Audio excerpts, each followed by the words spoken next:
রাজাগোপাল বাবু, এই যে পরপর যে ঘটনাগুলি সামনে আসছে, তাহলে এখন যে বিষয়টা, যে প্রশ্নটা বড় হয়ে উঠছে, যে তাহলে বাংলাদেশে এখন নিজেদেরই ইতিহাসটাকে কোনোভাবে মুছে ফেলার চেষ্টা চলছে। হ্যাঁ, ওরা সেটাই তো করতে চাইছে। ওদের যে গণতন্ত্র, ওদের যে স্বাধীনতা আমরা দেখেছিলাম যে 71 সালেও সেটা পেয়েছিল, 72 সংবিধান তারা পেয়েছিল, সেইগুলোকেই তারা অস্বীকার করতে চাইছে। যে দেশ তার নিজের সৃষ্টিকে অস্বীকার করে, যে পাকিস্তান তাদের উপর যে অত্যাচার করেছিল, যে রাজাকাররা বাড়ি বাড়ি গিয়ে অত্যাচার করেছিল হিন্দু মুসলমান নির্বিশেষে, এখন ওরা সেই রাজাকারদের সঙ্গে মিত্রতা করতে চাইছে, সেই পাকিস্তানের সঙ্গে মিত্রতা করতে চাইছে।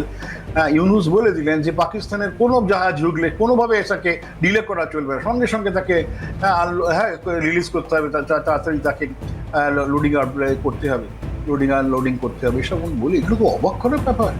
কি তারা ভাবছে? হ্যাঁ, পাকিস্তান থেকে বাংলাদেশে জাহাজ ঢুকতে কতদিন সময় লাগবে বলুন তো? বাংলাদেশের যে প্রয়োজন ভারত মিটিয়ে গেছে, ভারত মিটিয়ে, সুবোধ এটাও বলেছে, আপদে বিপদে আমরা দেখেছি।